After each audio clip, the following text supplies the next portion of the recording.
episode 2 of the Player Chatter podcast. This is a live one. Episode 1 will be coming out soon, still under the works of editing. Sorry for that. 2 before 1, second best versus the worst type shit. But today we'll be talking about the trade deadline, second half of this 2022-2023 NBA season, and we are going to take our picks at the end of the season awards, the end of the year awards. So first, we're gonna get into this crazy trade deadline that some people are hailing as the best ever, and I wouldn't be mad to say it is, because it is pretty insane.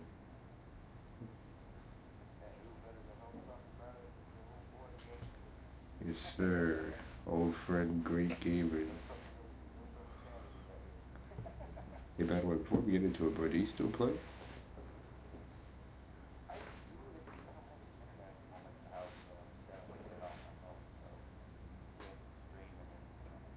You can't even play single player games? Okay, okay.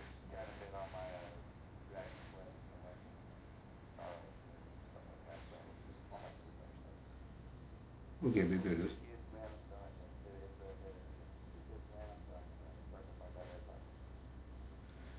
I hear that. Maybe another time I can start asking you about that.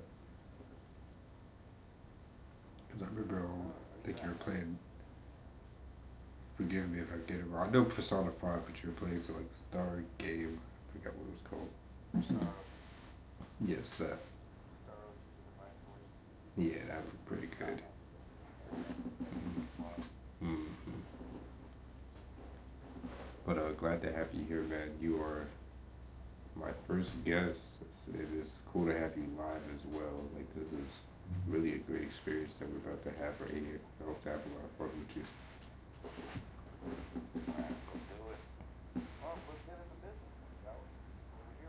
Yes, sir.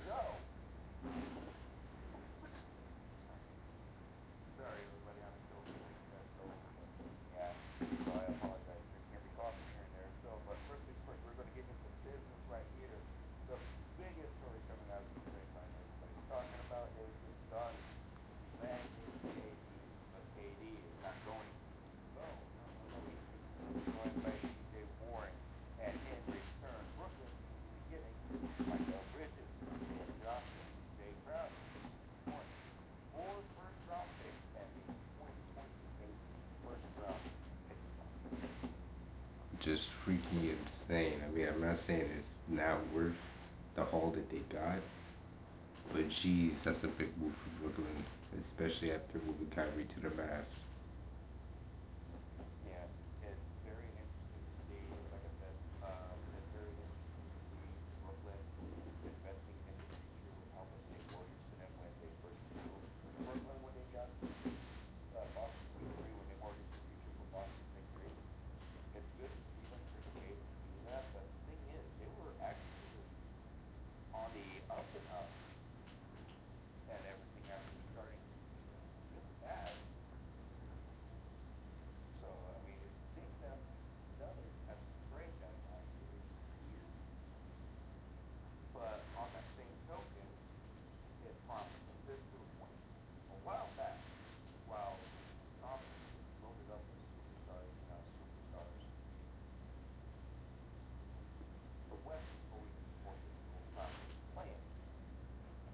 Yep.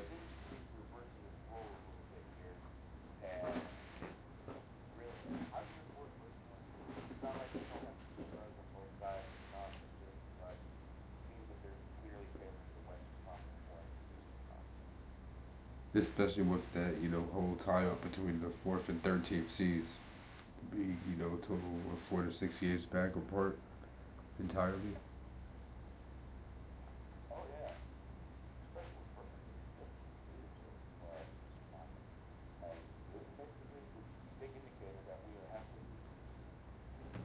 Yeah, if you look at the records, like I'll say quite a few teams are positive, but most teams are right above or right below 500.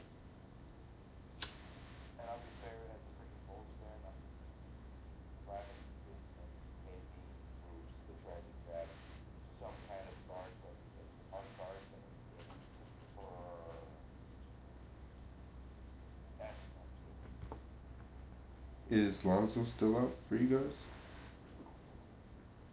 Oh yeah, he's still out. I'm He sure. is still out. I'm sure that's a big part of it, huh?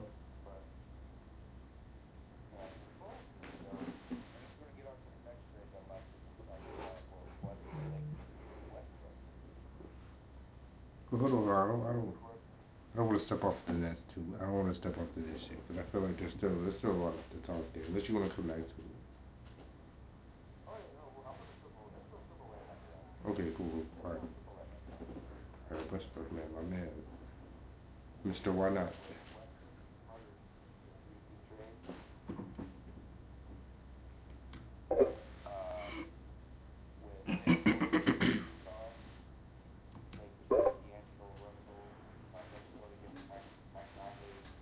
Again, with the Lakers, you got Jokic, Beasley, Jared Vanderbilt, very good depth pieces that they really need in LA, needing D'Angelo Russell. They definitely need him better, or needs to grow a lot better. Let's see, Jazz have wanted Zion Williamson, Damian Jones, and a top four first protected first round pick. And the Timberwolves also got Nickeil Alexander-Walker. It was, I think, it was initially was mentioned one time of the picks that came along, and 3 second rounders. Okay, actually, that's a good move for them. But oh yeah, and there's talks about Westbrook trying to get a buyout from Utah. Now, how true that is, and how far that's really got steam, I don't know. I couldn't tell you. I'm not an inside man. I'm just tossing out speculation for whoever. Um, Hmm. I wouldn't want him on the Bulls personally. I don't care what anybody says because honestly, we need somebody with consistency, and he's way too inconsistent. Does that make sense? That makes sense, but I still feel like with Zoe out, you like his productivity could still help. I think. Oh yeah, no question. I think it would definitely outweigh what we have now, but In the long run, like, would you re-sign him at the after same the year? time, No. no, he's not worth the money that like to me, he's not worth the money as much. Unless he was actually committed to getting back to where he was when he was averaging triple doubles and basically being, I personally called him a stat padding machine. But on that same token, when he was in Oklahoma at the time, when Stan didn't really have to help him. I mean, same thing with the Wizards. I mean, when he had Bradley Bill, it's the same case. Like, who do you Yeah, really have to help him other but than Bradley? But I mean, that's the reason why though. I mean, I mean, exactly. how you gonna average a triple But double again, playing with LeBron and AD? oh, you're not as long as you help him. So it's not that he can't do it. It's just he has that equal caliber, even greater caliber playing alongside him. He didn't have it in KC. He didn't have that in Washington. Yeah, yeah, he's not really. I know Zach Levine and Lamar is another one that exactly chase after boards like any other guard or anything like that. They need better passing and 3 point shooting. That's what the Bulls really need to be better and more successful. Otherwise, instead of just being contenders. And again, I'm speaking as a fan, and I know we're on both sides, and I know Recapping has something to say this. I agree, because when you can't dominate on the boards, man, you ain't gonna win any. You ain't gonna win many games. Right, right. So what kind of player do you think you guys would need? Like, what kind of point Well, guard are you suggesting they target, or like what player do you think that would fit for that? Or will fit, not Westbrook, who? Like, how do you feel like a Malcolm Brogdon type player yeah, I was thinking more of a Van Fleet. in a trade? We can Well, get back obviously, yeah. whatever that ends up coming on, but whether it be in a trade or whether it be free agency, even though I think his salary cap is what, like 4 more years or 3 more years. I can see I that. would say again he's gonna get that target because he's scrappy offensively. Say what you will, despite how what he's at what 6'2", 6'1", that man is one of the most scrappiest point guards I've ever seen on TV. Oh no, And you're this day and definitely age, correct. You're completely right on that. And that's how it tends to be for like the smaller guards. yeah, and on top of that, he can score at a volume and he knows how to pass. He can pass the ball, Yeah. and you wouldn't need to be pressured to be the highest scoring person on the team, especially when you have two of our best mid-range shooters in this day and age in especially DeRozan. My God, And you got Vujovic at the what the five. yeah. And you can even still you can even slide Vooch to the four and bring Drummond off the bench at the five and just have him dominate the paint. Yeah, as long as he's not freaking yo stepping air balls. Yeah, and yeah, that yo, because Vooch,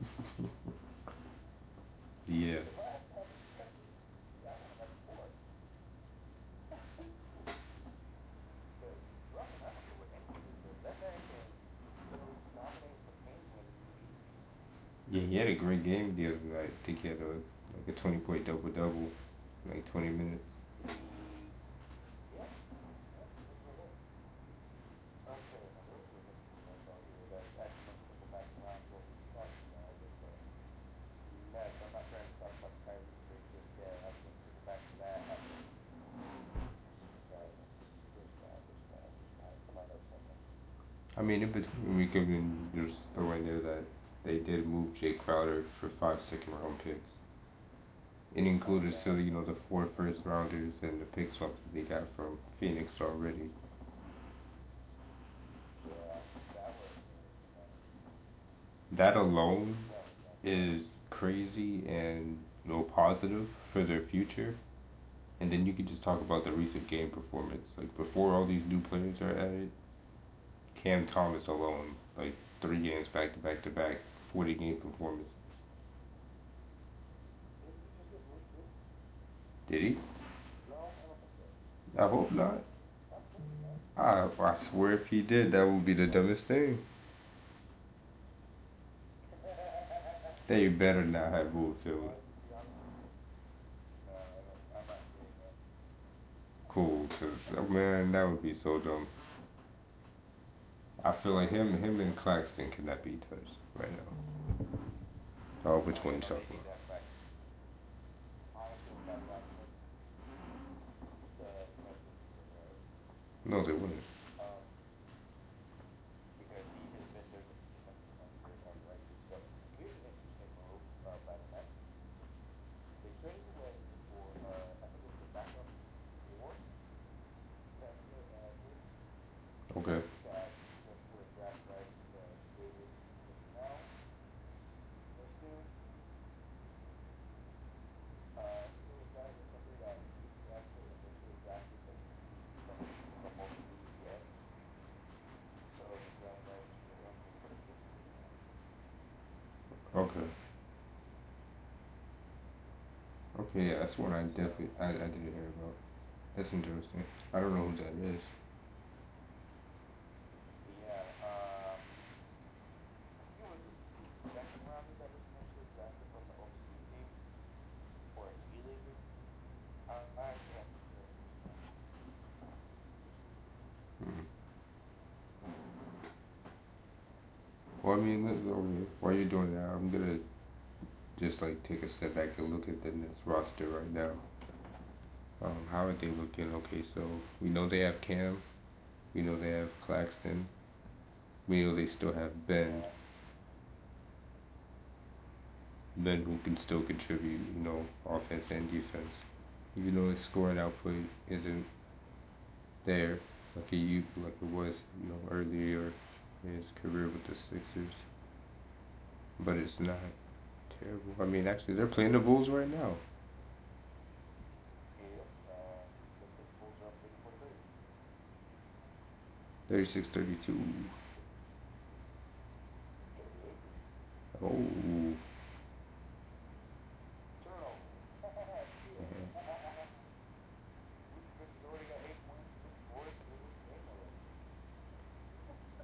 Ooh, they. 8 points, 2 boards, 2 assists, a steal. I mean, I kind of can't mention this player without talking about that Kyrie move. But so I'll stick to the Nets and how to move it on from that big three era, like you said, with the Harden, Kyrie, KD. They're officially taking that step away from it, like how Orlando did a couple years back with Aaron Gordon and Vujovic. They just send both of them out pretty much at the same No time. question about that. No question about that. But I like how they're Yes, looking. I like the fact defensively the Nets definitely look to be seen as something that can be slept on. Um, it looks like Claxton's out with a left hamstring injury. Oh man, that sucks. Mikal Bridges and Cam Johnson aren't playing because of leg injuries. Oh man, yeah, they're gonna be a great addition to the team. Oh yeah, they will be. That's something that makes a major depth at the very least. Something else. McHale and Claxton holding down a defensive effort. Let's go, Chicago. Reliable stretch and Wow, Cam. yeah, Well, you got both Cam. 4 games. Okay. Wow. Teams that have made little moves, you got Miami, you got the Hornets. Oh yeah. One that isn't getting talked about too much because of that big Phoenix. Okay, let's touch on that Phoenix part. We talked about the Nets side of it, but we didn't get to Phoenix. How they kept the core three and CP3, Booker, and Ayton. Got rid of some depth, as people are saying, but I still think they can hold it together with what they have. Yeah, they hold it pretty nicely. Isn't correct me if I'm wrong, but isn't Durant a free agent after this season? Um, I don't think so. I think it might be after the next season. I can check. I'm already on it. Your shit's running past your mind right now.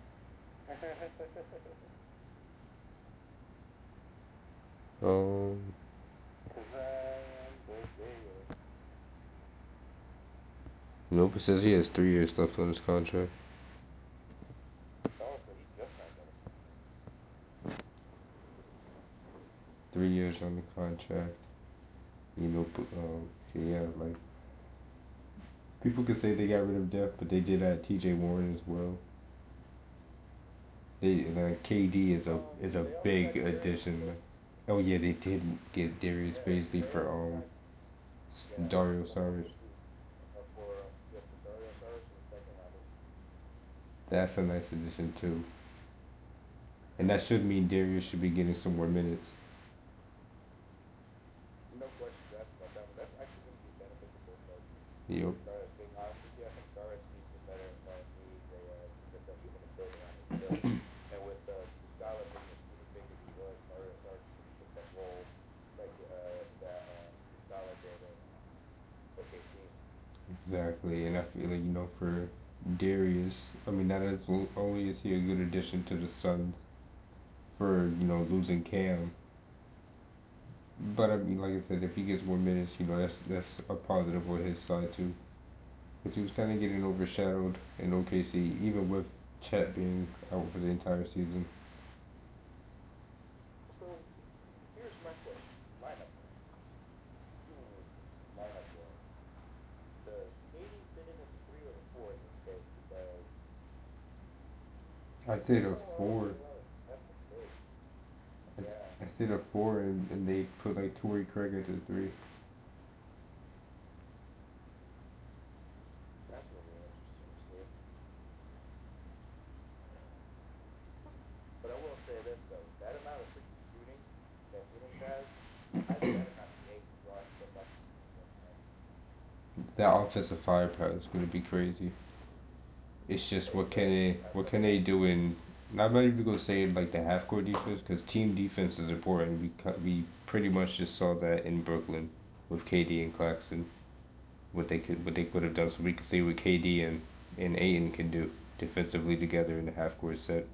but I'm more worried about transition defense. Like if it's a breakout transition, who's gonna be that hustle guy to take to run the extra mile to get that chase down, or the halt the play a little bit.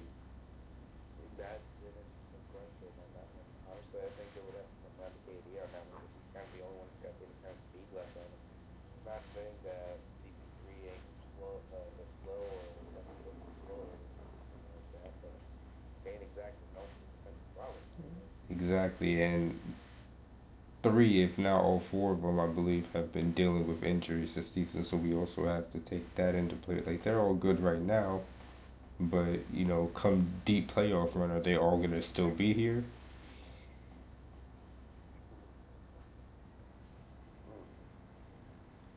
I do want to see CP3 get a ring. That's my favorite player. I've been trying to base my own style off of him since I've been playing basketball, but I just hope he's there to actually win it and not just sitting on the bench watching. You're gonna call me crazy for this one, because when I was playing ball, I always wanted to be the best. I couldn't shoot more than like damn. I'm gonna be the first person to admit that I didn't shoot more than 50. Oh, me neither. I didn't start getting good at shooting until probably like 18, 19. But dude, if I had hands, I had freaking handles, I had speed. People were not getting past me. Um, and I had quickness. I would say my game was more than John Stockton in shooting. John Stockton couldn't shoot. I fuck with it. All right, here's an interesting trade for you. The Knicks and the Blazers trade. Um, the Knicks got Josh Hart. The Okay. Blazers got Cam Reddish. Okay. Um, two bench players. Initially, they got Mihailo and Arcidiac. I can't pronounce that. And a second, 20 year 3 first round picks. You said the Blazers got with them? I'm sorry. Yeah, Blazers got all of them, while the Knicks only got Josh Hart. And then the Blazers also got Matisse, right? Or did he go somewhere else? I thought he got some.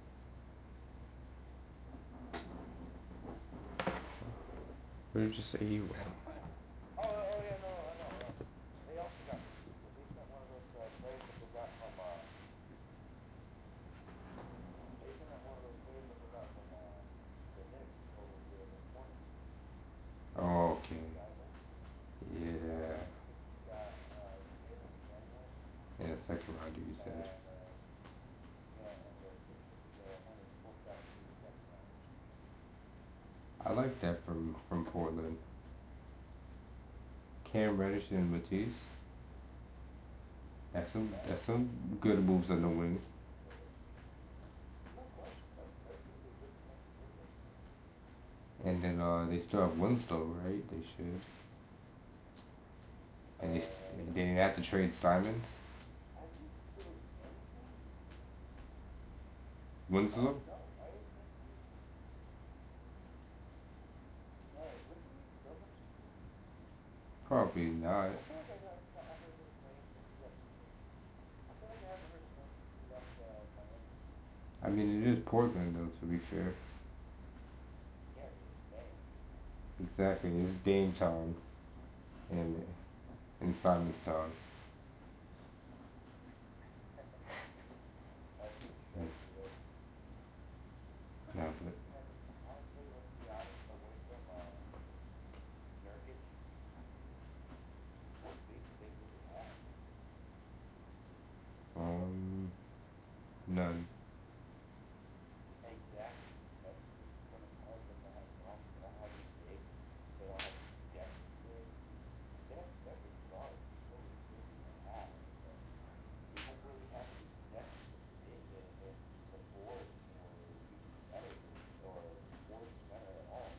Yeah, yeah, That's what worries me about the Nuggets. yeah, it's not like their guards have size. You know, it's not like they're Yeah, top 25 defenders yeah, in the league. exactly. It's like they're offensive first, defensive second. Now, don't get me wrong, that's kind of the way the game should be nowadays, but you gotta have enough analysts to play, defend those powerhouses. Yeah, exactly. If you want to play for, yeah, if you want to keep up these powerhouses, if you want to get into the playoffs or titles, you gotta play. For me, I try to explain to people. For me, it's I think wings run the league. I can't talk right now. Wings run the league. Three and D's, three and D's. Not even just three and D's. I'm just saying like the small forwards and power forward. Like your bigs. Like for one, you already know you gotta have at least one good center. But Yep. they gotta be more than a good center. They gotta be, you have to be able to look at that center and say, okay, in the next 3 years they could be an all star.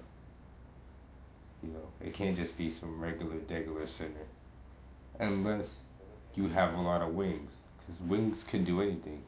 You can put them at the two, three, four, whatever you need them to do. mm, If you have a surplus of that, like look at Boston, like Tatum is the four, you got Brown at the yeah. three.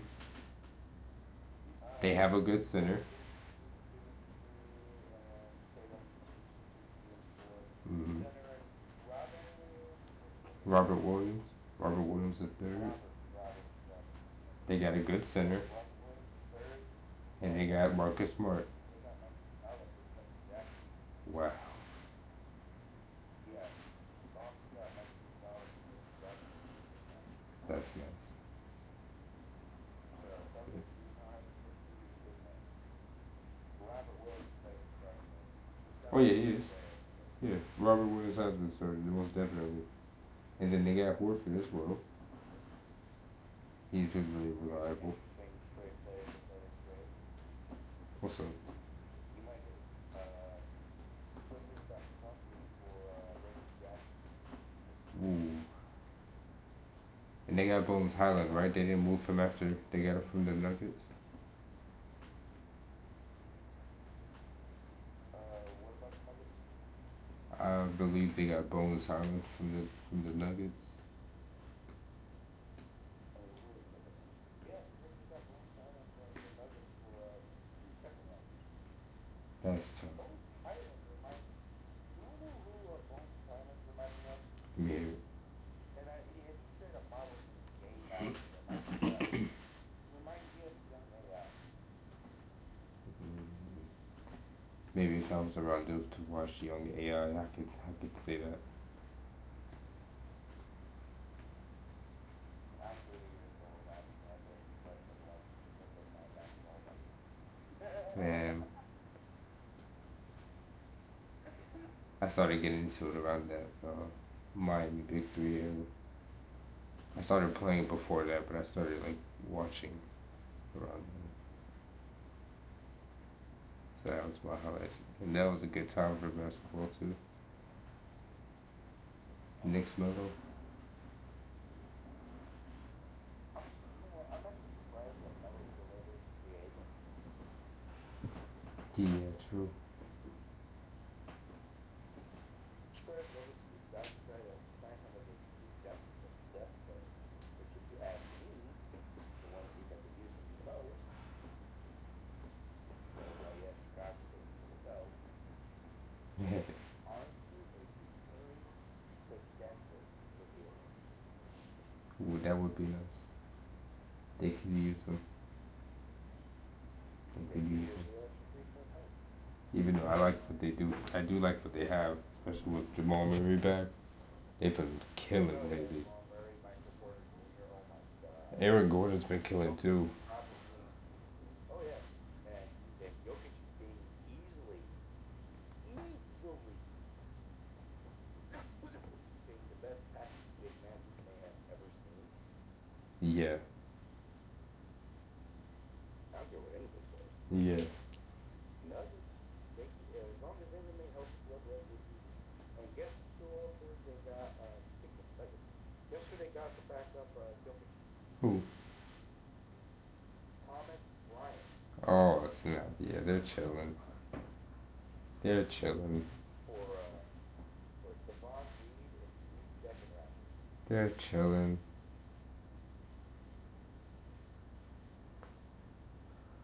Thomas Bryant, if you ask me, has been quietly been one of the best bench bigs in the league.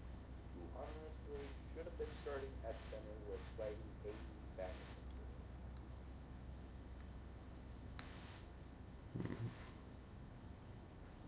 Man, I wouldn't be Same with Griff, surprised if and the honestly, Nuggets. I wouldn't be surprised if the Nuggets do it this year with the way they've been playing. They've been on a tear. well, yeah, with Jokic easily picking up triple doubles. While a lot of people will call stat padding, and I'm one of those people who can and will in time, he's been doing it because the playbook literally fits. Yeah, it's built around him. That team is built around Jokic. It's not built Yes, around anybody else but Jokic. the Nuggets, or would we say like they did it right? They took a player, built around him, they did it right.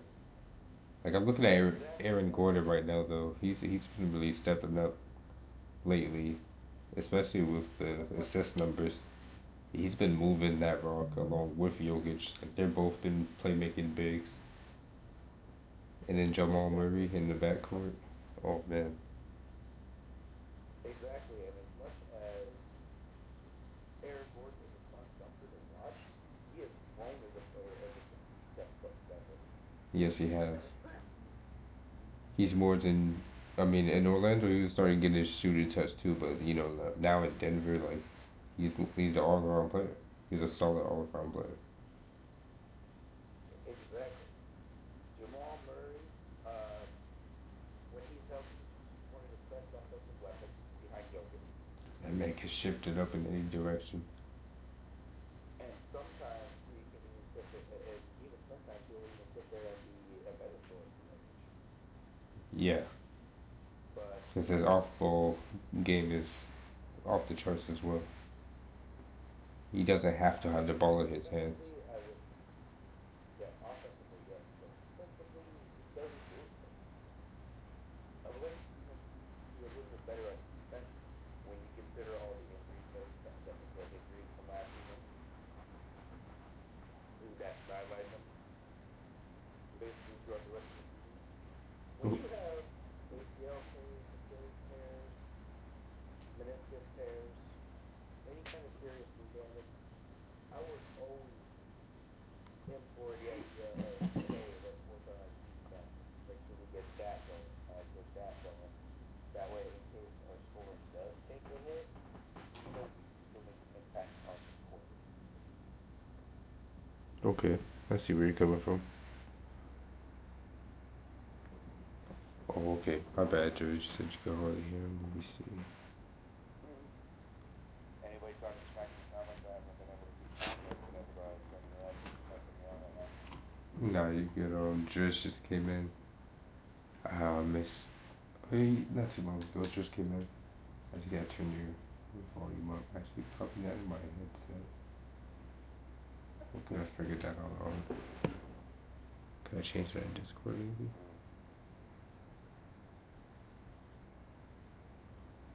Mm. Hmm. Hey, nothing that not gives you have to ask. Maybe that should help. Although, mic check 2 1 2. No, I can hear you perfectly fine. Maybe it was just the sound of my laptop. Like you said. We'll see. We'll see. Um, okay, so we know all about the big ones that Steph, KD, and Giannis, and Yep. we go from like Jay Crowder to Patrick Ewing to Cam Johnson. Yep. Jay Crowder is outbound giving you guys still Cam. Yep. We're the 5 second rounders. And so Jay Crowder is now a member of the Milwaukee Bucks. Yes. Pacers. This turned into a recent trade somehow. Pacers.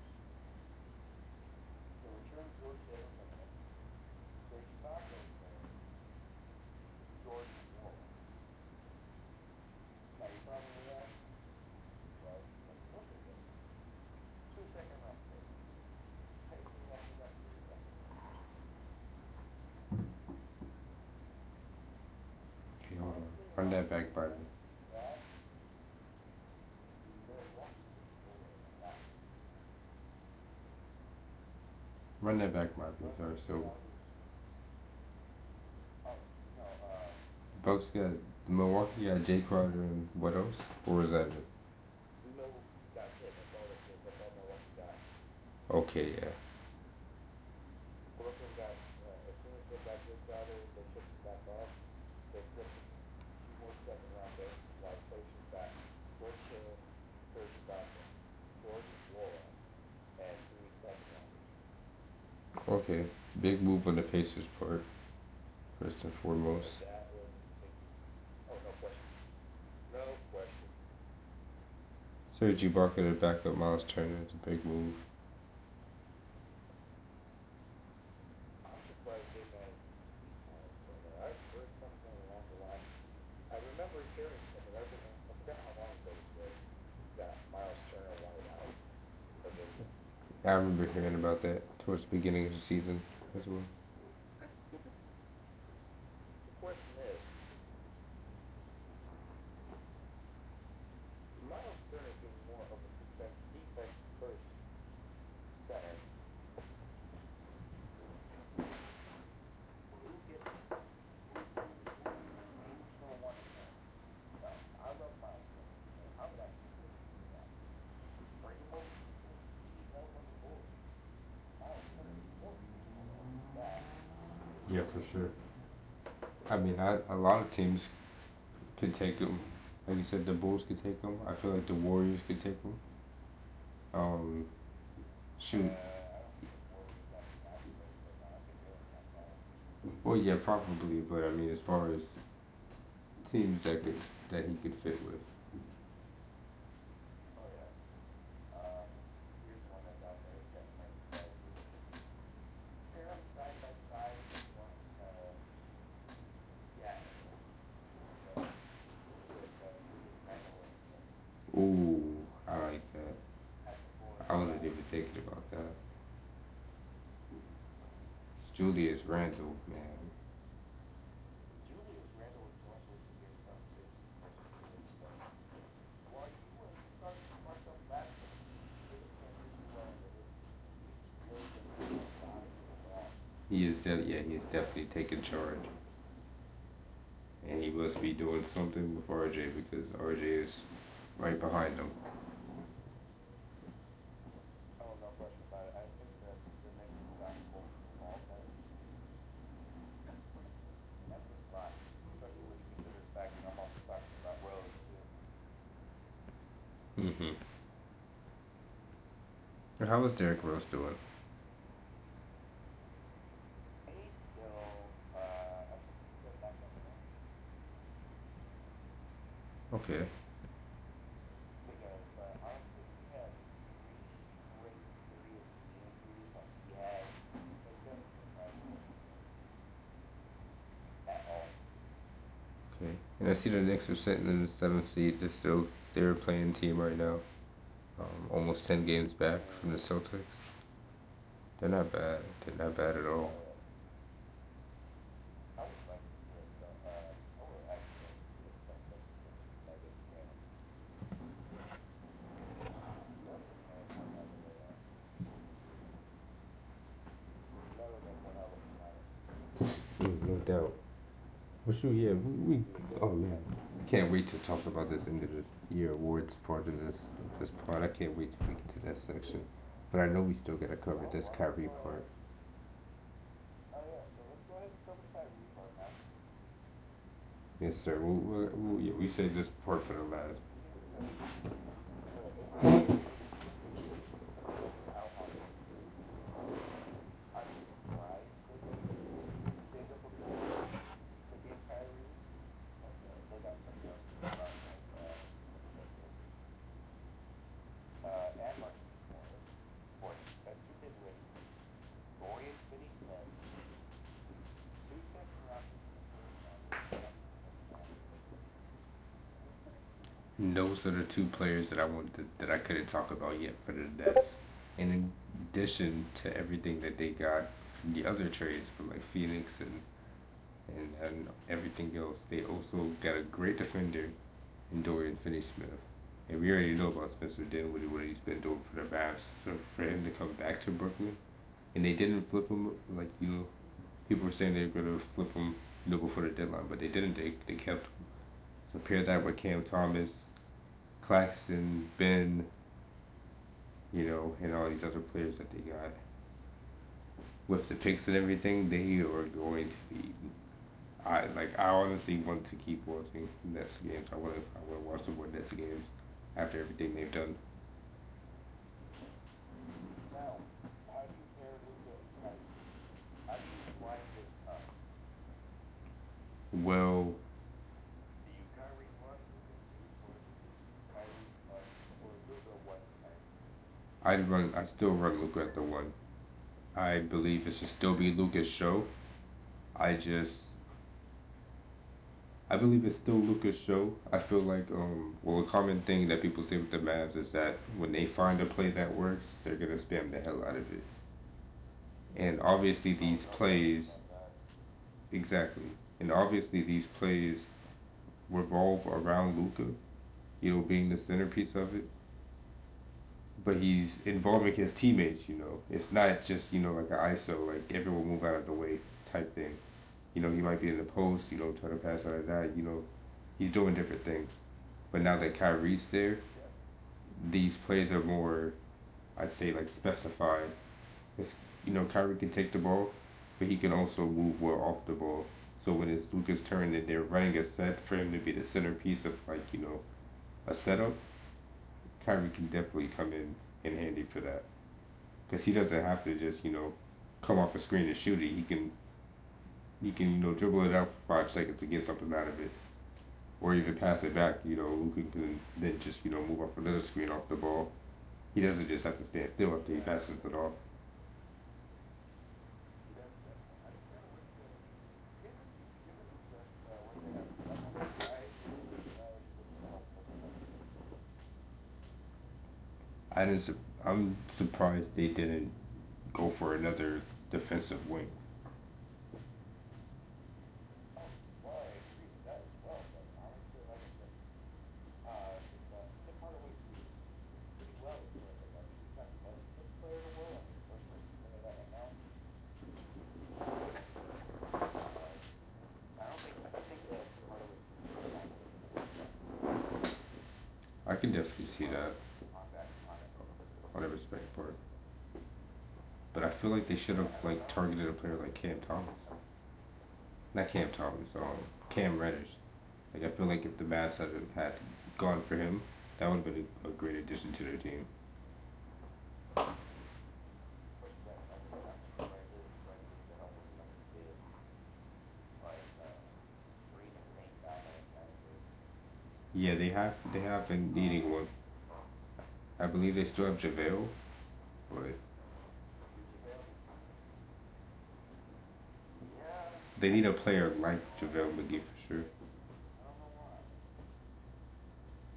And speaking on their bigs, I think a big part of their trade for Kyrie is that they didn't have to move Christian Wood because that third player Yeah. there is still a big piece for them.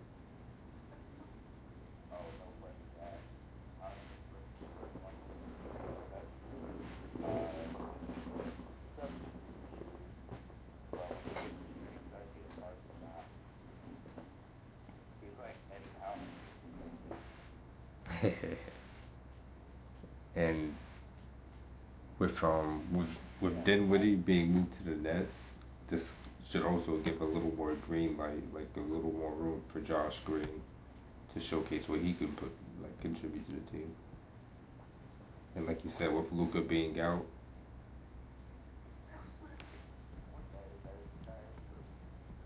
so I'm kind of But liking what they're but yeah, doing. Luka's starting lineup is hurt. Yes, I like what they did honestly because they didn't give up much to get Kyrie. Whether he stays or not, they didn't give up much for him. They didn't give up Yeah, a and whole bunch of first the rounders. yeah, and the Nets had the bright idea of signing something for him before he walked away from nothing. exactly. And then they capitalize. I feel like the Nets have really capitalized in these last couple of days in this last week, Exactly. and That's I'm that. excited to see how it turns out. Honestly, for return perspective, it might seem like a step back, but with Steve Ball's trying to build this future to make a more sustainable franchise, you might say how long he's had their Jokic. They've built this dynasty through the draft. Damn near all their talent is homegrown talent. Yeah, 4 out of the starting 5 players were came from the draft. Exactly. I think Brooklyn is trying to take away the power from Cleveland, and that is insane. Especially from what we've seen in the last decade. Like they've been pretty much screwed. I mean, they've been a mediocre team since the Brook Lopez. Yeah, yeah, the Nuggets too. Minus the Aaron Gordon move. But like with the Nets, we Yeah. saw that KG Paul Pierce move, and I feel like they've been screwed since then. But So the Nets, what do you think sets them back for where they should be? this just came to mind, and I know we're ready to get on to how we're expecting the second half of the season to be. But now with Kyrie and KD going, I just want to add this last little piece. What do you think this is going to like come out? Like, how do you think this is gonna turn out for Ben Simmons? Now do you like feel like he has more space to do what he wants to do, or what he's It's put up a setup though. because By the end of next season, and yes, I do want to throw out here and say by the end of next season. If by the end of next season he doesn't show if if he shows any kind of fight and wants to, and actually showing an intention to become better, he will see himself out of the league by the end of next season if he does not find a way to improve. Because right now, for him, it is put up or shut up time. yeah, right now this season he's putting up a mere 7, 6, and 6, well 6.5, 6.5, shooting about 57 from the field. 7, 6, and 6 is not bad, but it's definitely not what he's what we know he's capable of more. He's an All NBA caliber player. We've seen it happen, and I guess I feel you wanted to see him Yeah, get back to it. unfortunately, we know that more time than Yeah, experience. true, true. But he's also only been play. He's been averaging on under. He's been averaging under 30 minutes. So like, I'm comparing that to what if he was getting like 33, 34 minutes a game on this team where And KD and Kyrie are taking the shots. you're not wrong about that. But I stand by what I said. Ben Simmons is a stud. I feel it. I want to Ben see him Simmons is become an All already NBA an player. NBA next season. I want to see him get back to that All NBA player status. I definitely understand that. Oh yeah. I just had to get that off. But oh yeah, no question, no question. I don't blame you. But that's just how I see it. If he does not get back or try to or succeed back to an All NBA heavy state, All NBA second team selection by the end of next season, he is going to find himself out of the league. I'm gonna hold you to Because that. go ahead, please do. Um, I want to see how he tries to overcome that, and I want, and that's something I might be wrong about because I want to see him be successful. I want to see every player be successful.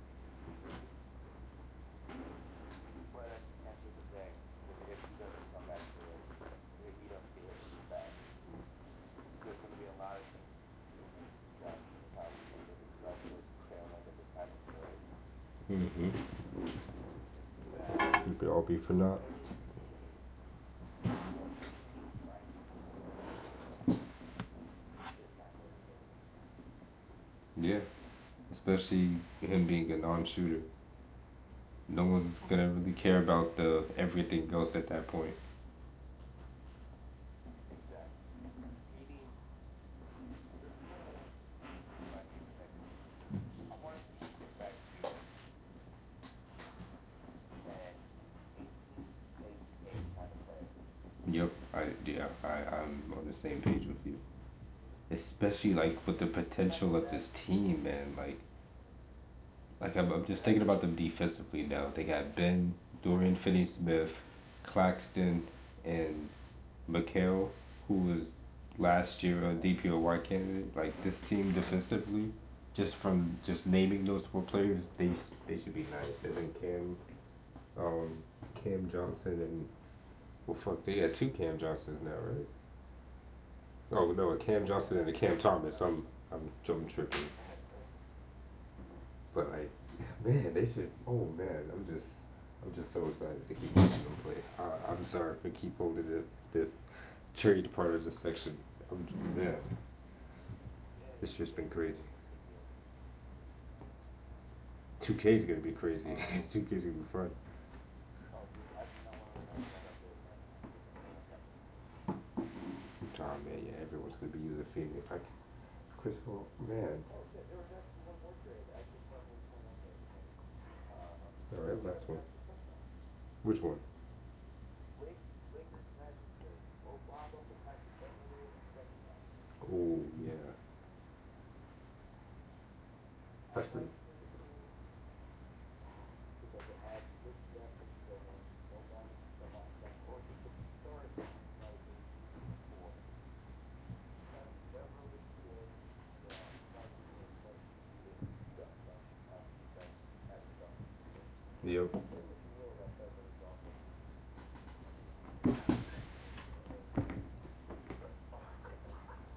I mean, his defensive capability as an enforcer, far outweighs it. I feel like they can definitely squeeze him into the role at the two, like what they tried to do with Gary Harris. And that's exactly what they're doing. Especially with like how Paulo's been performing for his. Okay, go ahead, go ahead. Yeah, Markel's point, and that's something that not to say, and this probably gets to Markel's point. How do you have Rick all over you and after your rookie season you expect him to figure how to play basketball? And he had that the hand injury, I believe, messed up his shooting.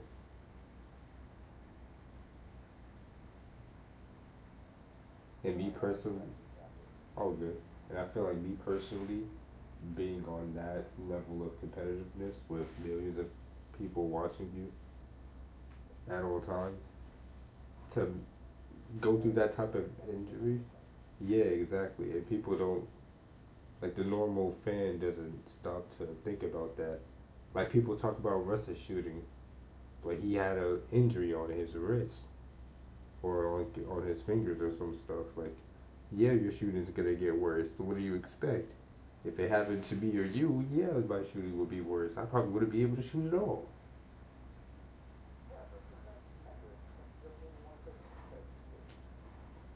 Yeah, I can see Dude, that. that's what bugs me about Markel. Like, I understand taking a hit on defense or anything like that. I understand, like, don't take a hit on your offensive capabilities, but what happened? Because he seemed like he was a pretty good competitive shooter yesterday. Yeah, I mean, like maybe like you said, it was just the confidence thing. I mean, for him, being the first pick with that whole trust the process propaganda, like I feel like that was a lot. That could be a lot of pressure. I could even say Ben went through the same thing. Cause that trust the process thing, that's added attention on top of you being the first pick already. Kind of find that to be a little bit of hypocrisy as far as kind of some of the players thinking because Pacers already had I can't even argue with that because I was watching that game live with the Hawks where he passed out of that wide open layup and I was infuriated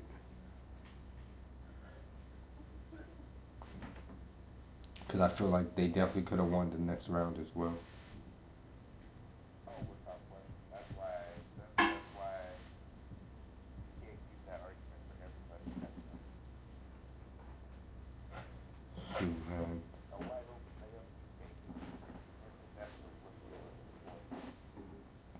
You execute that type of play, you don't always make it. I'll give you that. If even if he took it and missed it, yes, we thought he was pissed off and we asked him about the fact that he missed it, but that would have been the right call.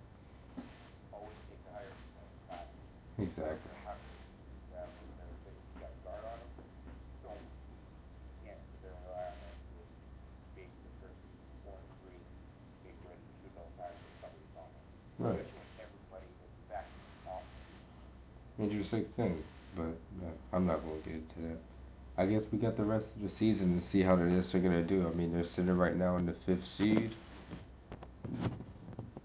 barely 7 games behind the Celtics. We're sitting at the top, 39-16. Bucks are too far behind either. Um, the East isn't too close. The play-in spots are pretty close, so we can see what happens there.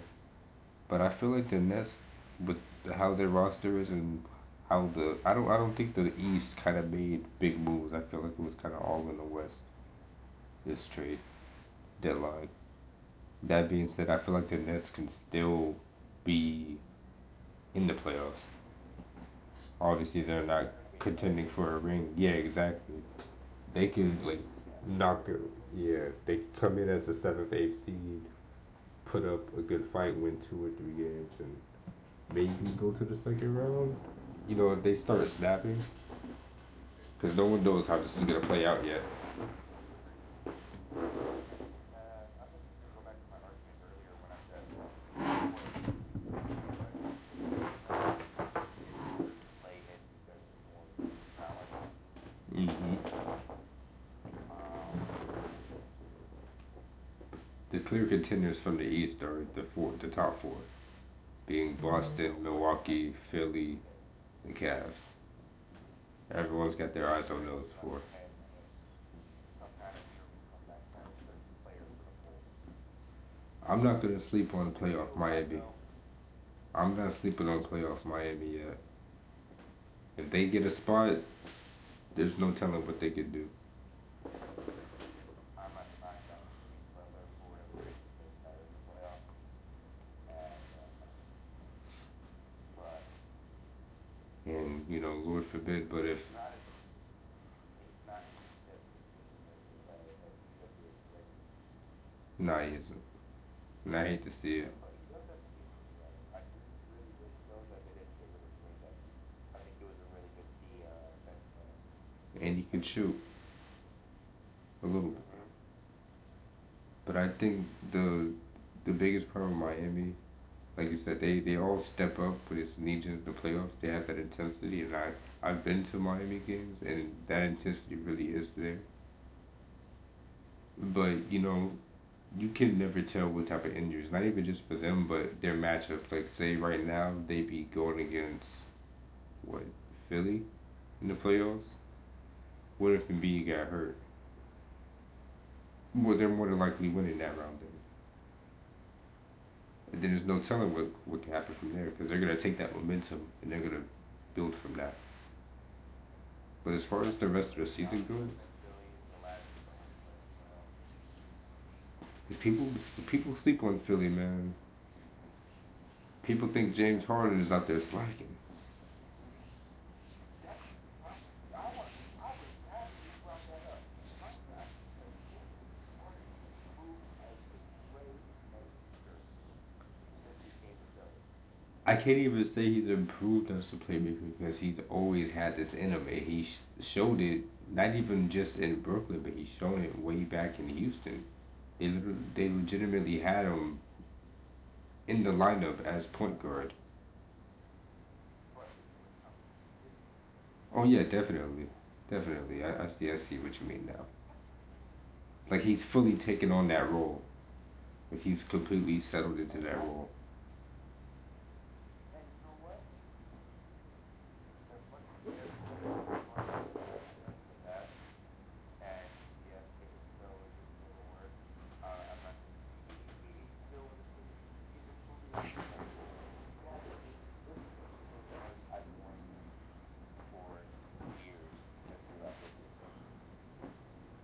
Now I want to touch on this defense real quick. I know you're not knocking it, obviously, but I do want to add that for people who don't know, James Harden is one of the best defenders when it comes to guard post ups.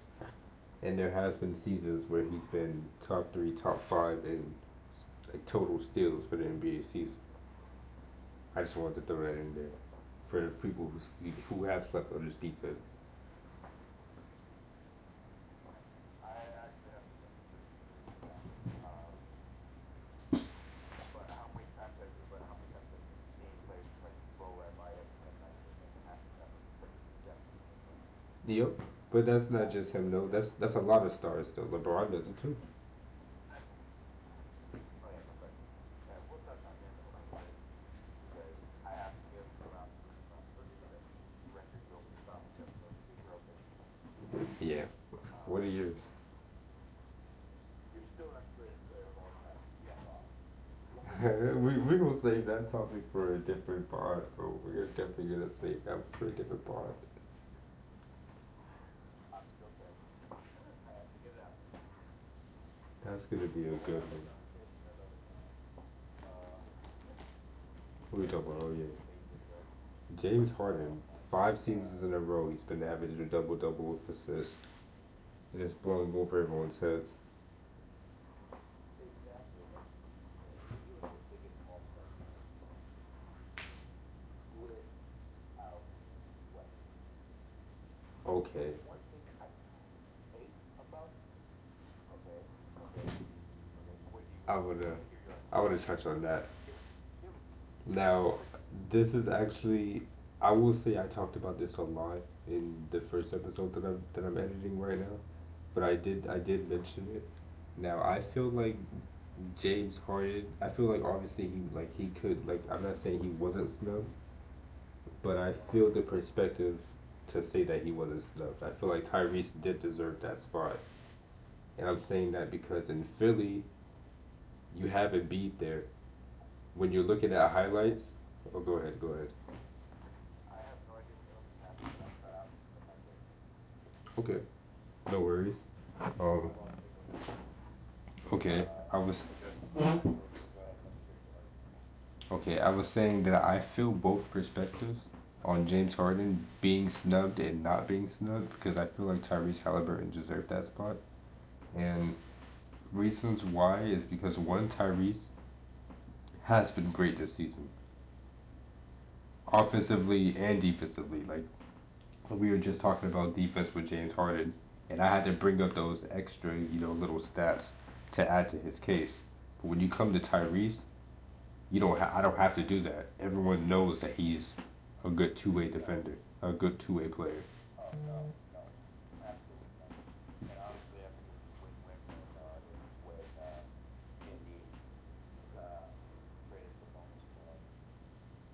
Exactly. And another thing for against Harden's case, and it's not his fault, but in Philly you have not James Harden. You have Joel Embiid. So when you're looking at the star player, like who's gonna take the shine, it's gonna be Embiid. So he's kind of getting. I'm not saying he's getting overshadowed, but Tyrese doesn't really have that. Like the Pacers don't have that. I'm not saying they don't have a leader on their team, but they don't have that one person that's taking all the spotlight. Anybody can take the spotlight for the night, whether it's Mathurin, Buddy Hield, Tyrese, Miles Turner. It can literally be anybody on that roster. Where in Philly's case, Embiid is pretty much eating up that entire chunk. So I feel like that He's helped. only able to if James Harden. Right, if he's injured though, but I feel like for Tyrese, he just has that. He had that little edge over James. Oh yeah, no, okay, okay, I hear you. I hear you. Now, what about all stars that you don't feel deserve it? All stars that I don't feel deserved it. Well, who else got snubbed? Because I took a look at the starters, but I didn't take a good look at the reserves. Um, I I bel didn't I take a know look at myself. I know people say that Jalen Brunson got snubbed, but then again, I still believe Tyrese deserved that spot over him as well. Oh, no question about that one. Honestly, I think the defense has exacerbated the problem. He's Halliburton he's hasn't been looked great that for the bad. Knicks, but I still feel like Tyrese deserve But that. I don't feel like his yeah, I don't feel like his scoring has been up to what the Knicks could expect. Consistency wise, sure. But like I said, RJ has been killing it lately for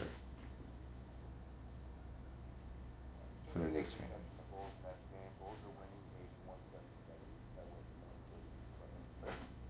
Okay.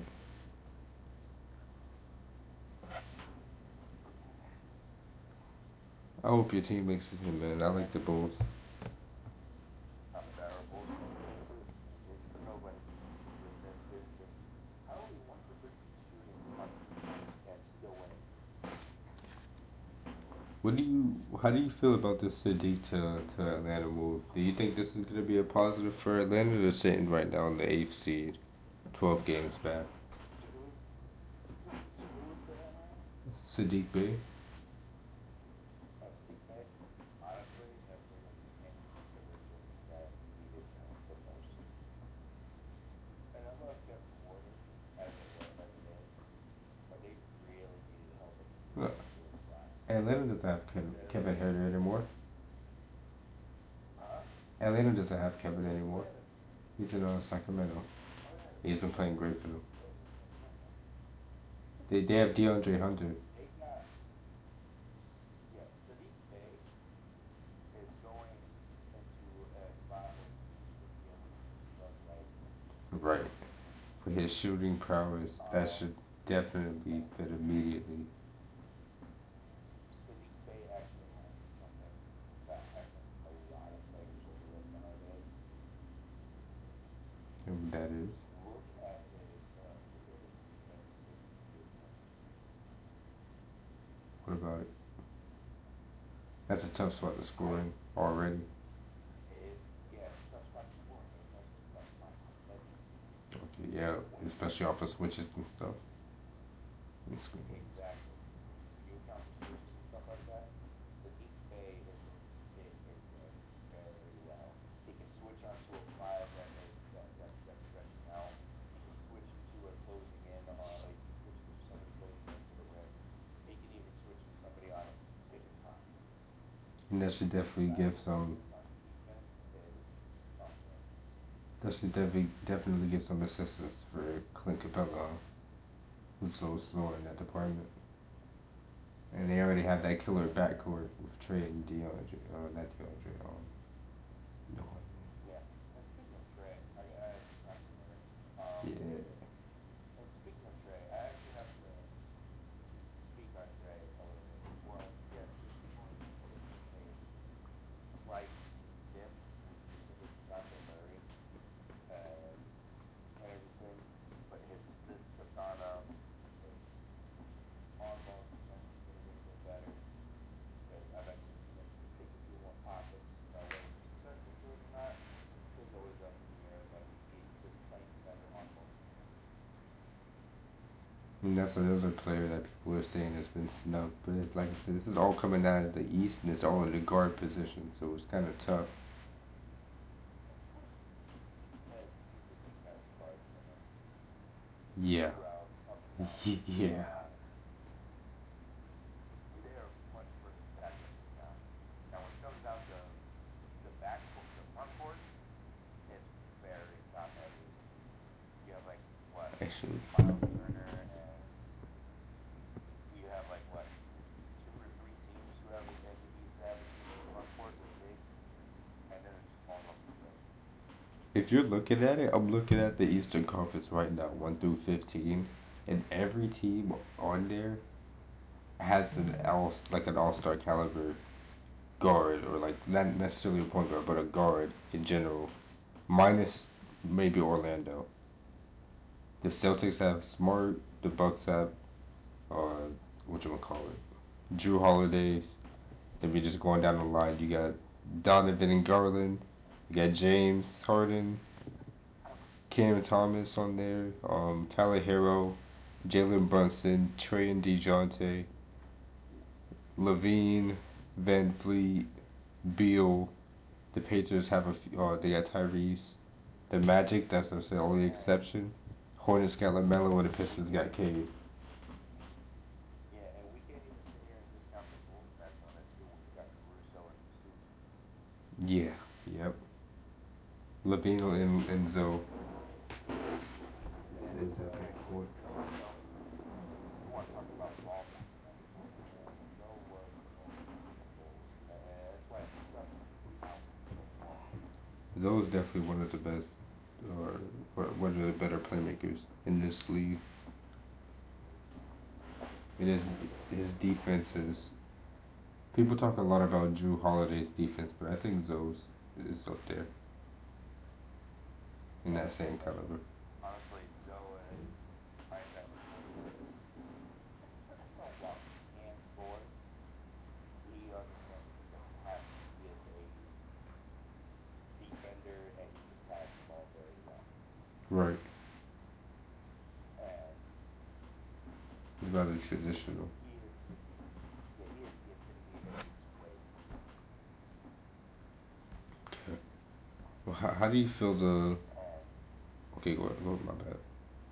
go ahead. Um, moving from the east to the west, since they're the big talk right now. How do you think this Western Conference is gonna play out at the end of the season?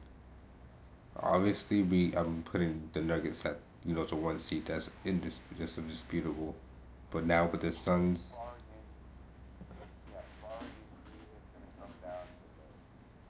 Nuggets, as long as they will, as long as the Nuggets keep pace, they should finish out number one seed, probably best record in the NBA this season.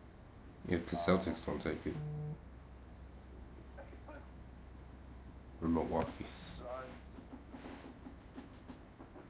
Suns will end up making three seed. No, yeah, I'm gonna say three seed in the West. Because honestly, I think the first couple of weeks when those three come to view, maybe four, let's be honest now, and Phoenix, it's going to take them a couple weeks to adjust. Most definitely. And we can only hope that they stay healthy to be able to do that and not end up like how the Nets did with their victory. Exactly, exactly. But you're missing something. A lot of people don't think about it in the beginning. How often do you ever hear about somebody getting injured long term in the beginning? That's true. They're usually out for a couple weeks. Exactly. I honestly just think that, and this has been going on even in the Steve Nash years. Um, they have probably had one of the best medical teams out there because they hardly ever get injured long term. Um, and their strength and conditioning program has been up there over the years. Now, obviously, some changes in recent years, uh, courtesy of like ownership and front office work and all that stuff. But one thing has always remained the same is that they probably have one of the best medical teams out there. I didn't know that. But to be fair though, that's all it takes though. All it takes is a couple of weeks for one or two of them to be out to end that season. Especially Exactly. how it is right now where it's really close. Yeah, the West is so superstar heavy. It's hard to really predict anything outside of the one winning seed. I think Yeah, because I mean with Portland, the Mavs, the Celtics are going to let's have be to straight. win. Somebody has it in Portland. They're going to end up being a play-in team. That would mean we have to count out the Warriors. Yep. Warriors, I believe, are going to make up at least enough ground to make the 16 to avoid the play-in. That would also mean we have to Um, count out the Timberwolves, who just basically swapped D'Lo for Mike Conley, and we never know what this Cat and Gobert thing is gonna come out to be when Cat comes back. honestly, honestly, here's my thing.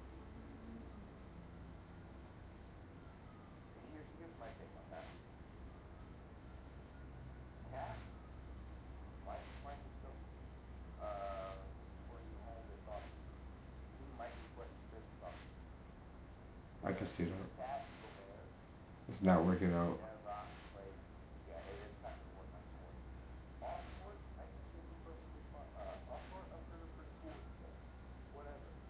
On court, together, they're not cool with each other. Right, and Cat it's and not like Gobert, you can move one of them off the uh, bench. yeah, go ahead. And it's not like they're Cat and gonna Gobert, bench one of them. like in my okay, okay. You first. Go ahead. We're gonna stop that now. Oh, You sorry. go first. All I said was it's not like they're gonna bench one of them. Not with that kind of money that they're both getting paid. Hmm. It can't happen. Cat finds, yeah, Cat finds a new home, and you're gonna like it. I'd be surprised if he leaves. Mm. Are you I'd still thinking they're I'd gonna double up on bigs, or you think they're gonna move Bam? um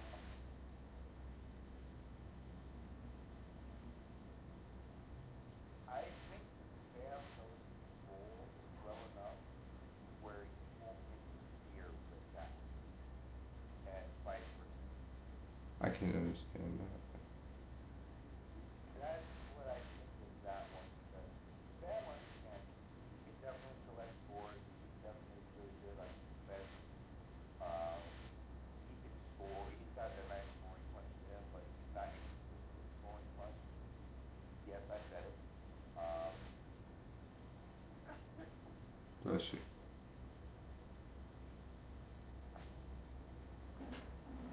but that's where Cat comes in. He can be a better scoring punch while still being able to collect boards as long as he's playing offensive style of play. Gobert, at the end of the day, he is a piece. He demands a defense game. Like Andre Drummond. Exactly. That's why I don't think that's why I think it's kind of hard for us to say for sure Gobert and Cat play with each other because Gobert demands the entire game. Where Cat, well, yes, he is a good shooter. Part of his game is also that defense. Yep, in the post. And Gobert can hit both. Yeah, it's different when you're in a spot where you can shoot versus where you have to shoot. Exactly.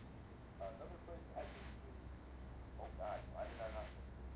Another place I could see him going, I doubt it, but I could see it. Charlotte, pair him with LaMelo. That'd be fine. That'd be fine. I just made you think of that, didn't you? You did that. You did, but I got one more for you. I got one more for you. Hit I me. wouldn't put Or it. else Chicago do it. Nah, man, that's Chicago.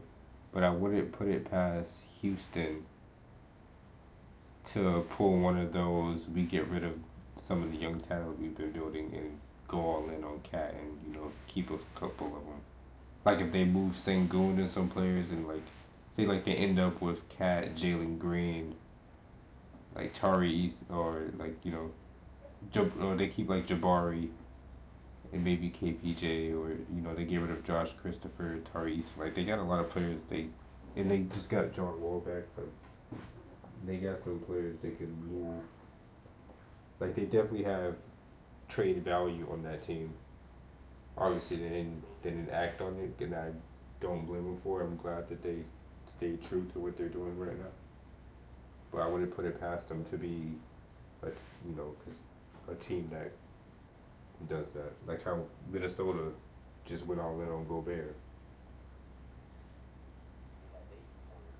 Yeah, I did not like that move in the beginning. While I do understand Gobert definitely does need a home, he needed to go somewhere where he was going to be the primary focus of that team. Hmm. Well, Minnesota definitely has been that nicely fit. Honestly, maybe someone else would have liked to see him dead without playing.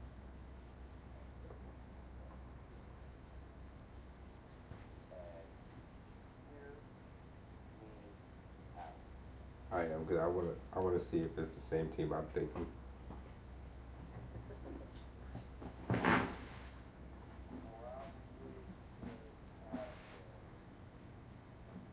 Probably could have been. I got two teams in mind. I got one East and one West. Say, The East, the West team, OKC, okay, because they really snubbed the Griffith family. I see. Even though I'm still rooting on Chet, he's been out this season, but Okay, okay, okay. And I definitely understand that, but I'm just saying from like what I see from the background. hmm They could have afforded. Even they could have signed him off with like a 1 year, 1 year option, right? In case he got injured, and then see what they have in the second half of the year, and then go draft or go there. right. And for the East, But in the East,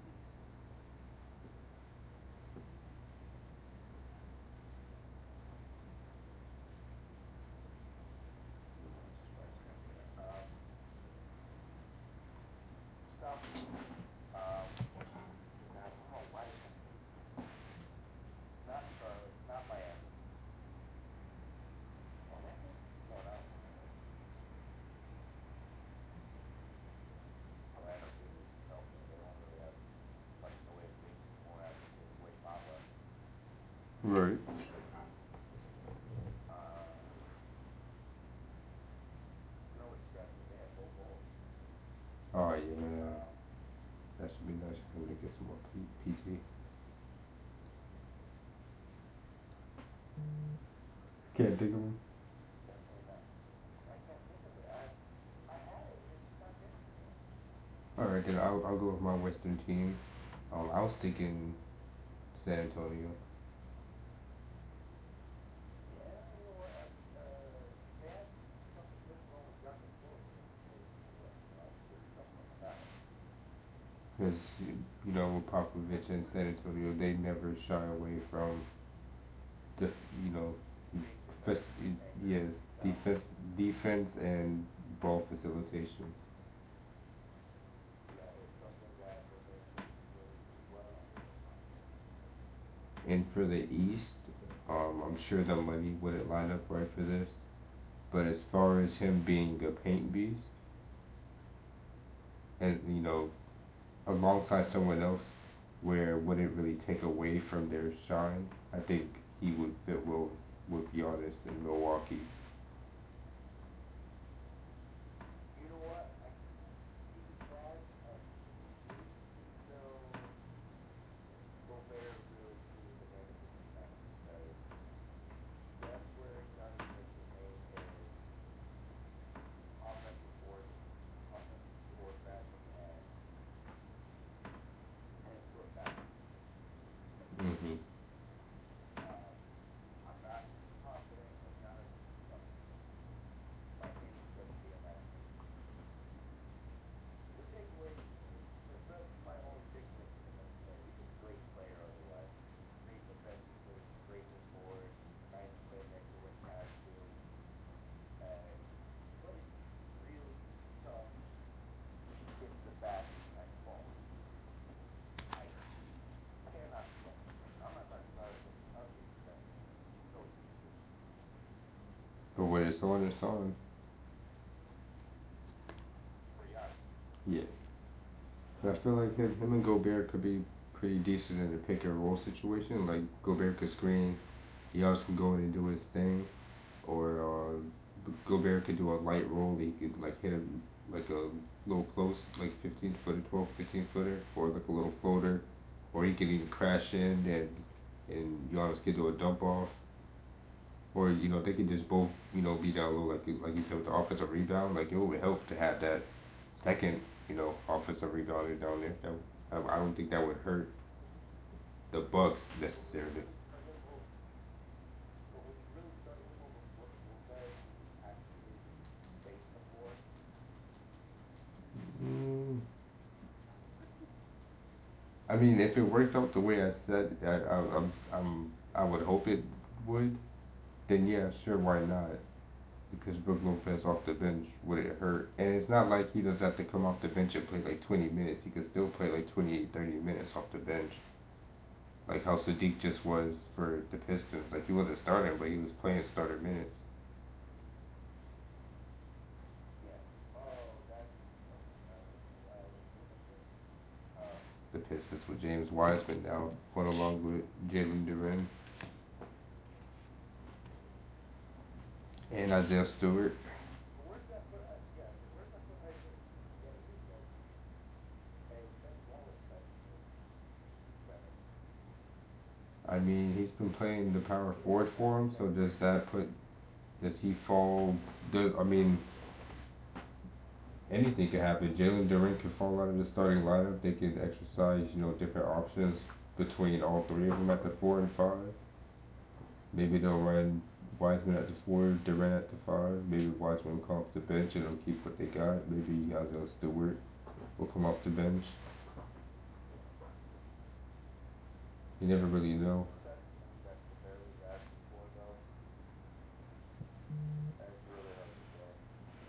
For Milwaukee, for sure. I don't think they have that bread with Giannis, Drew, and Middleton eating up that salary. Speaking of Middleton, did you see that meme of his haircut going around?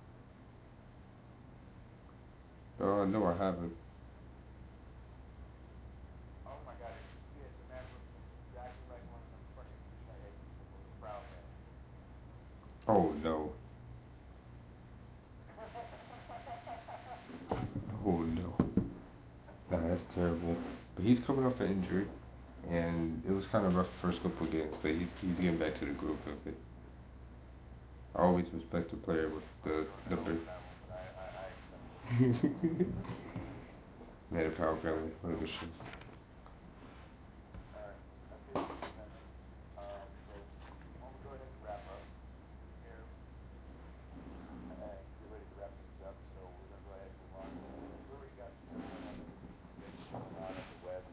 What do we see coming out of the East, and then we'll go with who we think we can do our year-end award predictions. Okay, okay. Out of the East, I definitely, like I I don't said, think the top four stay. oh yeah, top four is okay. Yeah, that's staying the same. But as far as 5 to 8 goes, like I said, with what the Nets have, I can still see them being a playoff team. Um, Honestly, like you said, the top four won't change, but I can still see. I don't think Miami's gonna move out of that 6 spot. If anything, the Nets and Miami will flip. Yeah, I don't that's think about it. I don't. I mean, the plane goes what to the 10th seed, right? Uh, yeah, 8 and 10 play each other with 9 and 8, Okay. or 9 and 7. So off of today, 9 and 8 except Miami. off of this instance, I'd say from 10 to 12, I'd say the Raptors are gonna take that 10th spot. I think the Yeah, Bulls are gonna do yeah, just enough to keep their playing spot. I think all these teams are yeah, pretty much gonna stay in. yeah. It's really hard to say to be honest with you. But If the Nets start doing like really bad, then obviously a team is gonna fill that spot. But I don't see them.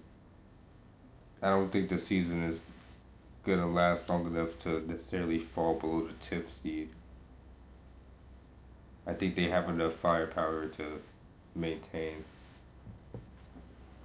Just like I do with Miami. Like I feel like Miami is gonna hold in to miss that play in. yeah. Honestly, I think the East stays what they've been playing too. So all the way up and down. I don't see them changing anything like that. Maybe some flip flops in the play inside. Maybe 5, 6 flip flops in the time. 1 through 4. I don't think it changes much for the rest of the season, if at all.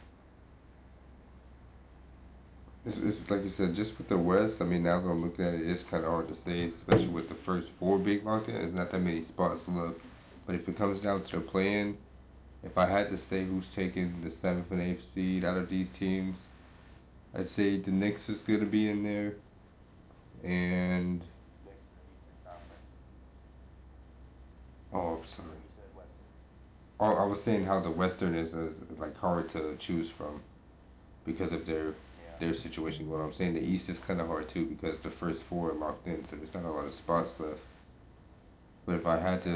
if I had to say the play-in was to end today, like the teams that are gonna lock in at that 7 to 8, I'd like to see the Knicks and with the way Toronto is, I'd want to say that Toronto would be that sleeper to sneak in that 8th seed. Just with the matchups there We're gonna have to between talk. that play-in, I think they come out. We're gonna have to talk about. We're gonna have to talk about Siakam one time. Um, not on this another pod. We are gonna have to bring up Siakam because honestly, I think he's underrated. He's underappreciated. I don't want to say underappreciated, but underrated perimeter defense. I don't think he's getting as much respect. I feel like Siakam is an like you said unspoken leader. Doesn't really like get the credit he deserves. I feel like that goes for a lot of the players on that team. I feel like Van Vliet is really dictated as that one guy, but I feel like OG is there as a veteran leader. I feel like you said Siakam there as a veteran leader, and I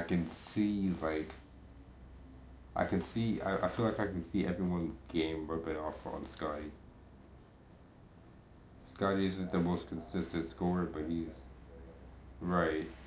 He isn't the most consistent scorer. He isn't the guy that's always going to give you like 15 plus tonight. Sometimes he has like 12 points. Sometimes he, has 18. Sometimes he has And 30. and the good thing is he doesn't have to be there in order to be an impact player. Right. He's just a solid player all around. That's really what the Raptors have in their wings. They're all solid players. They can defend all five. They can all handle the ball. They can all shoot, drive and draw attention, All right, and move so the ball. let's all right, so let's go ahead and segue into the last game before we go to Hillary. Yeah, I Um, got Year End Award. you. MVP, and we'll both say our selection. I'll go first on this one. I think Jokic is taking this one again. Yeah, he's just the only one I think of him. The way he's been performing, he is touching the the award up. And don't get me wrong, he has more help than he has had last year, but that makes him drafted so lucky. But he's not too lucky. He's got versatile style like I feel like it's the obvious choice. First seed, the numbers, um, the playoff projection is just all there. Coming off of two back to back, kind of already helps his case too. Like I just don't see any other team as like if I had to say who's winning the finals right now, I'd say it's the Nuggets. Like I can't solidify any other team that's going to the finals. Like the Celtics are good, but I can't say like they're definitely going back. I can see the Nuggets no, definitely pushing through. the Nuggets got it. I don't see, barring injury, I don't see any team that will follow And, walking through that. Not even Golden State, not even Phoenix. and the Nuggets have been like that for the last couple of years. There's always been injuries. Jamal Murray gets hurt, MPJ got hurt, critical situations, and they didn't have the depth to handle that. But with how Eric Gordon is right now and how everyone else is playing on a high level, they definitely have that drive right now heading into the second half Oh, of the season. without a question. What do we say? I'm gonna still have to take mine. We've already told you. Cash in contention. Um, Here's why.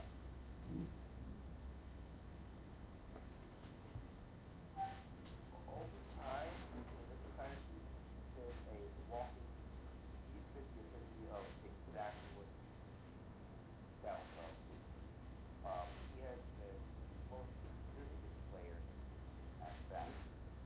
Yes. So, in my opinion, he deserves most improved player. Now, who will win it? I was looking on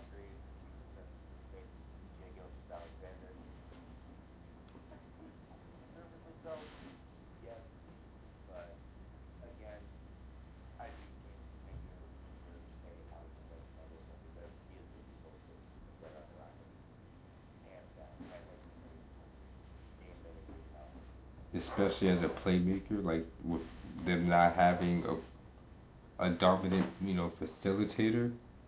And they have nice guards, but I don't think they have a dominant facilitator. They kind of all play off of each other, like how the Spurs play off of each other. And he has that. He has been that center focus for that. He can handle the ball as well, and create. He's been a great creator for that team. Exactly. And adding on to that, I feel like Jalen Green can also be an honorable mention, especially he's been making major leaps since his rookie season. As far as Oh yeah. performance, but as a leader as well. I feel like he's coming into realizing his role on this team and how much he has to be of an enforcer to the rest of the team. Like he's realizing his position. He's not just one of the top drafted players on his team. He is the player to build from. Like I don't really know how to put that into words. To build from now. Yeah, he's learning that he's the franchise guy, that it is his team or Yeah. something in that sense. Yeah. Honestly, there's a lot of ways to go with this player, but at the end of the day, I think Giannis with a consensus is probably going to be the GOAT. So I would say. Yes, most hands down. It should be. Um, yeah. I mean, this was tough. That's an interesting one. There's many candidates for that one. Um, it's Marcus Smart has had it, got him the Heisman because he will not get a second back, at least not back to back. I think it's going to go to somebody who's been a little bit unheralded, underpublicized of late, we're right. and that. Go ahead.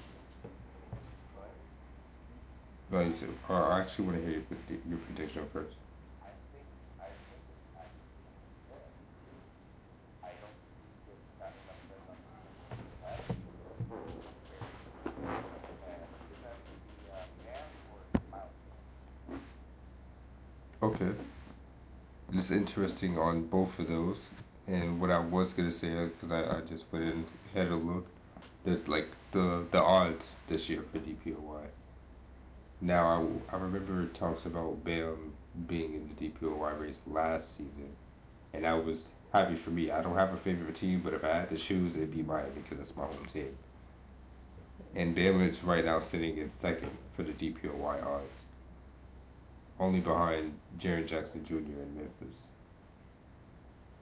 Oh my God, I did not put the New York Knicks in that before that happened. Um,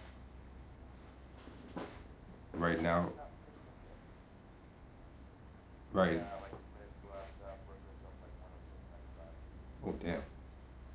Right now, the DPOY odds are saying Jaren Jackson Jr. sitting at number one, and as follows it goes: Bam, Nick Claxton, Brooke Lopez, and Giannis at five. Oh, where did you put that? Yeah, I would have never guessed But Brooke Lopez. when we, but I'm actually putting not just blocks per game. I'm also looking up blocks or assists per game. I'm also looking up rebounds as well too. That's what's me making the push that with the consensus, and that's why I see Giannis winning it. I feel like Giannis will Now, be on there for a good minute throughout the next 5, 10 years. oh, no question. Now, coach of the year. Coach of the year. This one's tough. I'd give it to the Celtics coach. I am between both Memphis and Nuggets heads. I I, I want to give They it. have been they have really won games. I want to give it to the they have Udoka as their head coach, right? I want to give it to him because I feel like they faced more adversity than the Nuggets this season. Like I said, the Nuggets were Oh pretty healthy yeah, this year, aside from Jamal Murray, but they had not Jamal, they had Jalen Brown out for a good length. They had Robert Williams out for a good length, and then back and forth with everyone else. Um, Brogdon has been looking really nice. He's fitting more into the offense now. Like I feel like, and like you said, the East is kind of harder to play in because of how balanced it is. Exactly. So I feel like they I have will that. say this is probably a bit off topic. I want to see either Kobe White or Derek White do something else off, but I'm both of them done. I kind of want to see qualified on my own. I'm done. That's so terrible. I'm about to have fun though. But that's where I'm going for coach of the year. Yeah, it's up to you. I'm just saying that one's a little tough for sure. Rookie of the And year? last but not least, MVP. Ooh, MVP. Forget rookie of the year. Oh, we already did MVP. Jokic, remember? Oh shit, yeah, we Rookie did. of the year is the last one. Yeah, rookie of the year. Jesus, I feel so fucking dumb now. Yeah. Um, I'm thinking Paulo, and my honorable mention would be Jalen Duren. yeah, that's honestly legitimately where it's at. I would probably put him closer to rookie of the year, mostly because of really he's doing it on the Magic because they're the Magic. Yep. Uh, You got more than enough room to do whatever the hell you want to do, especially with exactly. his size and You stature. remind them of anything that you want to remind him of anything that James Dwight Howard reminds me of, he's probably that MVP He has the most Yes, space that's to. right. I made that character. He has the most Um, space to play. who is? Oh yeah, exactly. The other thing is, you said who else did you say? Jalen Green, Jalen Duren, the Pistons. Jalen Duren. Yeah, I can see where you're coming from on that one because he's been a third. That's not bad myself. It is good to say third. He's probably better than Spencer. I feel it. He's been hitting the glass pretty hard. Exactly. So he does have room in this league balancing, but it's gonna come down to those people. It'll come down to those two at this point. But Massa also has that amazing young Oh core. yes, he's been Have nice. you drafted him? I He's got the work rate. been into. I actually listened to a podcast he had with JJ Reddick. Bless you. About it was a podcast on him and Tyrese. It was a podcast JJ had on him and Tyrese, and it was a really good listen. But yeah, I forgot about him too. He's definitely, I'd say it's out of them three for sure. Jaden Ivey's been looking good in recent, but it hasn't, Yeah, been throughout the course of the entire season. yeah. Here's my take. Pacers make the playoffs again, but it's Mathurin versus Embiid. Okay, I can see They that. don't got it. I can see that. Especially if Mathurin's a good, like a good reason why they made it. Yeah, with his consistency, at least everywhere, because I know he hasn't been consistent before, but he's been consistent otherwise. As far as production, like overall goes, yeah. Yeah, um, they make it, and it's because of him and Tyrese Halliburton. Yep, I can see that. Dang. I can't wait till we get back to this. Really, it should. Yeah, Coach of the Year, MVP, Rookie of the Year, DPOY, and Most Improved. That's all of them. But as far as playoff predictions go, I'm gonna save that for another one because I usually don't like making my predictions until after the first round. But I think this year I will. Yeah, I think we're gonna wait till once the actual regular season goes on, and then we'll get into a true playoff prediction. Who knows? We may even revise the brackets set up.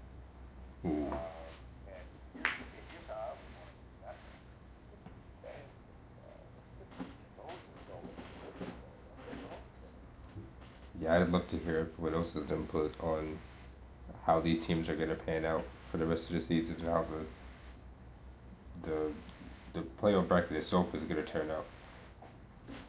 Yeah, once the bracket is locked up officially, we should look into that um, and see how well that goes. Because that's always fun. It's like March Madness of football.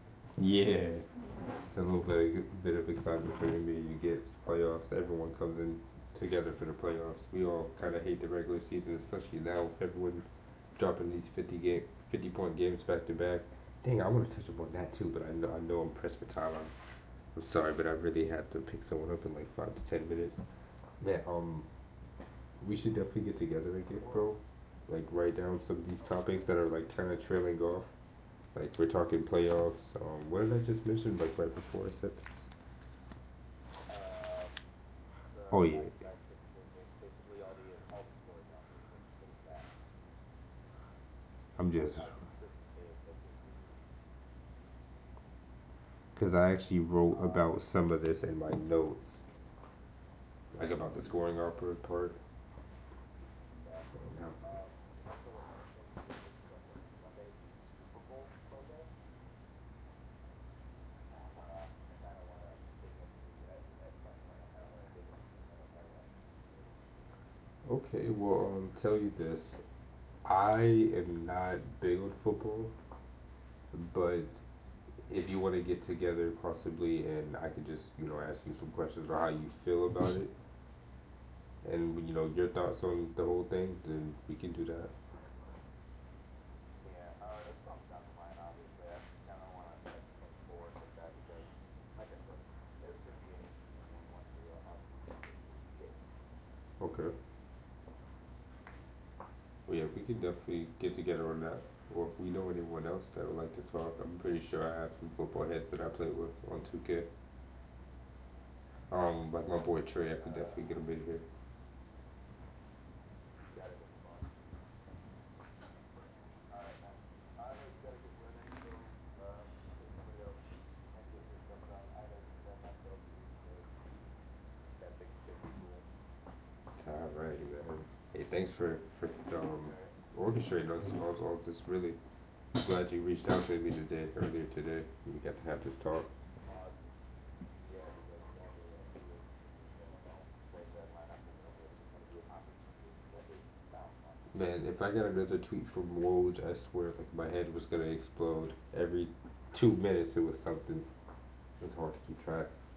But yeah, we'll definitely get back That's together. why I got that for that. We got a lot to talk about here, man. Just from what we talked about here alone to follow up on. But Oh I love, man, basketball. It's my favorite sport. yeah, we'll definitely mention it. Just for those who are curious, the final has actually not happened. Brooklyn Nets have beat the Chicago Bulls 116-105. Oh man, I'm definitely gonna have to check the box Dinwiddie score with on that. 25 points, 6 boards, 4 steals, or 6 assists and 4 steals, and 5 boards. Jesus, this team Jeez. is dirty. And for people, and Um, again to reiterate, this is my boy Game Crazy Score. I believe you go by Game Crazy TTV now. yes, sir. That's GAM3, not the E, Crazy TTV. Find me on Twitch. I'll be live soon enough when you start streaming, and I'll start making my presence known once again on Discord. And it won't hurt to, still give him a follow on Twitch. Follow him at him on Twitter as well. Really funny guy. Don't go for that, man. Come on, bro. But alright, man. All right, man. I'll catch y'all. Thank you, bro. Have a good one. All right, bye-bye. Good night. Alright, so you guys, this is it for the Play Your Chatter podcast today. It was a great talk. That was really fun. Thank you, Driz, for coming in and chatting with me. I'm sorry I missed your messages, bro. I will be online, not tonight, but maybe sometime this weekend. Oh snap! Discord text. Oh, okay, the room is done. But yeah. Thank you for anyone who listened, who came to listen in. I will try to extract the audio from this live stream to get this into like a raw footage type of situation. I will post this out as the second episode of this Player Chatter podcast, so it's kind of keeping it a surprise because I'm still editing the first episode. It's going to be probably like a 10-15 minute little segment that I had for myself. It was kind of just a spur of the moment type of thing that I did because I wanted to really just start this podcast. It's something that's been on my mind for the last few years, and I just needed to just go for it, just open the door for myself. But we will be back. Not just Gord, he was a great guest, but myself as well. We'll be back with more people for you guys and more topics and more discussions about NBA and maybe even more sports outside of basketball. It was fun, you guys. You guys have a great night. This is your host, Jordan. Peace. If you like what we discuss here in the pod and are wondering how you can engage, whether it's material you'd like to see covered or additional questions and inquiries about the Player Chatter podcast itself, please feel free to reach out to us via email at playerchatterpodcast@gmail.com or check us out on Twitter at playerchatter. Thank you, and I hope to see you all again next time.